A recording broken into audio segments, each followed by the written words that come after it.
Sir వచ్చే government లో జనసేనది బలమైన ముద్ర ఉంటుంది అన్నారు కదా సార్.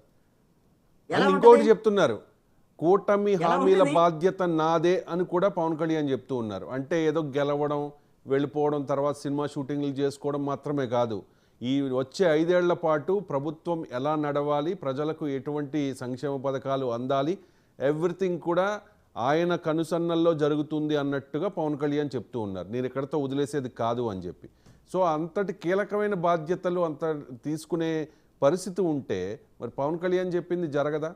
అండ్ ఇలాంటి నాయకులకి ఎవరైతే టికెట్ రాలేదని అసంతృప్తిగా ఉన్నా కూడా ఇంకా జనసేన పార్టీ గెలుపు కోసం, కూటమి గెలుపు కోసం పనిచేస్తున్న వాళ్ళందరికీ న్యాయం జరిగే అవకాశం ఉండదా? ఖచ్చితంగా ఈయన మంచి ప్రయారిటీ ఉంటుందనే ఉద్దేశమే ఉంది కదా. దాన్ని తెలుగుదేశం పార్టీ కూడా ఎక్కడ కొట్టివేయట్లే. రాజకీయాల్లో కీలకమైనటువంటి అంశం ఏంటంటే సీట్లు. ఎవరికి ఎన్ని సీట్లు గెలిచారు అనేటువంటి దాని మీద ఆధారపడి వాళ్ళకు ప్రాధాన్యత ఉండేటువంటి అవకాశం ఉంది. అంతే కదా. ఇప్పుడు మీరు 21లో మీరు చెప్పే ప్రకారంగా 11 మంది 10 మందే ఉన్నారు. 10 మందిలో ఒక 5గురు గెలిచారనుకోండి. 5గురు గెలిచినటువంటి ఒక జనసేన పార్టీకి కూటమిలో నాయకత్వ బాధ్యతలు ఎవరన్నా అప్పు చెబుతారండి? అలాగా సార్, మీరు 10కి 10 గెలిచారనుకున్నాం, 10కి 10 గెలిచారనుకున్నాం. మీరు జనసేన పార్టీ తరపున పోటీ చేయబోయే అభ్యర్థులు ఒకవేళ గెలిస్తే వాళ్ళు జనసేన ఎమ్మెల్యేలు కారా సార్? ఎందుకు అవుతారు? టెక్నికల్ గా జనసేన ఎమ్మెల్యేలు అవుతారు, నైతికంగా కూడా జనసేన ఎమ్మెల్యేలు కారా? టెక్నికల్ గా అవుతారు. టెక్నికల్ గా మాత్రమే అవుతారు. ఇప్పుడు సపోజ్ 80 సీట్లు తెలుగుదేశం పార్టీకి వచ్చాయి. 80 సీట్లు తెలుగుదేశం పార్టీకి వచ్చాయి. జనసేనకి 21లో ఒక 15 సీట్లు గెలిచింది అనుకున్నాం. ఇప్పుడు 8 స్థానాలు అయితే కావాలి కదా ప్రభుత్వాన్ని ఏర్పాటు చేయడానికి. ఆల్రెడీ 11 మంది తెలుగుదేశం వాళ్ళు ఉన్నారు, జనసేన నుంచి గెలిచిన వాళ్ళు అనుకున్నారు 15. వాళ్ళు ఎక్కడికి తెలుగుదేశానికి వెళ్ళిపోతారా, జనసేనలో ఉంటారా? పవన్ కళ్యాణ్ నాయకుడని ఉంటారా? వాళ్ళందరూ ఎవరు? తెలుగుదేశం పార్టీ.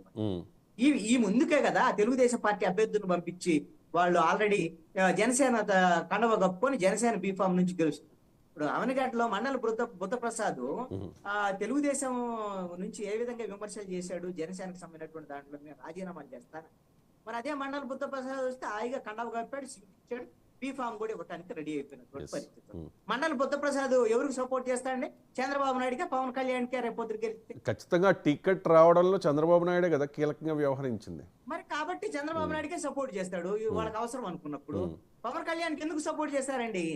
నేనంటాను, పవన్ కళ్యాణ్ రేపొద్దున ఆయనకు కూటమిలో ఏ బాధ్యతలు ఉంటాయి ఏమిటి అనేటువంటి దాని మీద ఇక్కడే అర్థం అయిపోయింది. ఆయన సీట్లే సంపాదించుకోలేనటువంటి పరిస్థితిలో ఉన్నారు. అలాంటి పరిస్థితుల్లో ఈ రోజు 0.87% వచ్చిన వాళ్ళు 6 ఎంపీ సీట్లు తీసుకున్నారు. ఈయనకు 2 ఎంపీ సీట్లు ఇచ్చారు. 0.87% ఓట్లు 10 సీట్లు తీసుకున్నారు వాళ్ళు. నీకు 10 సీట్లు వచ్చినాయి కదా. 6.5% ఓట్లు ఉన్నటువంటి నీకు 10 సీట్లు వచ్చింది, బీజేపీ వాళ్ళు కూడా 10 సీట్లు వచ్చినటువంటి పరిస్థితి ఉంది. ఇంకేమి నాయకత్వం వహిస్తారని నాకు అర్థం కాదు. పవన్ కళ్యాణ్ గిన భరోసా ఉండి, పవన్ కళ్యాణ్ గిన నమ్మకంగా గిన వాళ్ళకి మేలు చేస్తారు అనుకుంటే ఎమ్మెల్యే సీట్ అనేటువంటి ఇంపార్టెంట్ కాదు.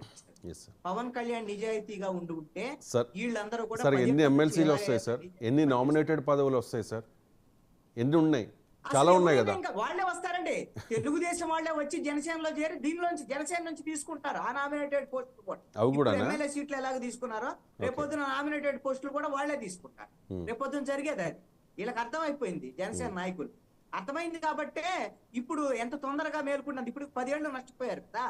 10 ఏళ్ళు నష్టపోయినటువంటి వాళ్ళు, నీకు అన్ని రకాల త్యాగాలు చేస్తా ఉన్నటువంటి వాళ్ళు, చేయి నరుక్కుంటాను వాళ్ళు ఈ రోజున పవన్ కళ్యాణ్ చూసి కషాయం వేసి వెళ్ళిపోయేటువంటి పరిస్థితి ఉంది అని అంటే మీరు ఏ ఒక్కళ్ళైనా నాయకుడిగా మిగిలేటువంటి దానికి అవకాశం ఉంటుందా? మీకు అనేక సందర్భాల్లో మనము భీమిలి నుంచి ఒక కీలకమైనటువంటి నాయకుడు, జనసేన నాయకుడు సందీప్ పంచకర్ల అసలు ఎంత పోరాటం అండి. అయితే పవన్ కళ్యాణ్ అరెస్ట్ చేసినటువంటి సందర్భంలో అతన్ని పోలీసులు తీసుకెళ్లి ఎంత అవమానాలు గురి చేసినటువంటి పరిస్థితి. కొట్టారు సార్, కొట్టారు, బెల్ట్ తో కొట్టారనేటువంటి నాయకుడు చెప్పుకునేటువంటి పరిస్థితి అండి ఆ రోజున. అలాంటి నాయకుడికి ఈ రోజున సీట్ లేనటువంటి పరిస్థితి ఉంది. ఒక నియోజకవర్గాన్ని బేస్ చేసుకొని పనిచేసినటువంటి వాళ్ళకి లేకపోతే, ఈ రోజున అవకాశాలు లేకపోతే, ఈ రోజున రేపొద్దున గెలిచిన తర్వాత ఏదో నీకు ఒక ఏదో భీమిలి నియోజకవర్గం గురించి మనం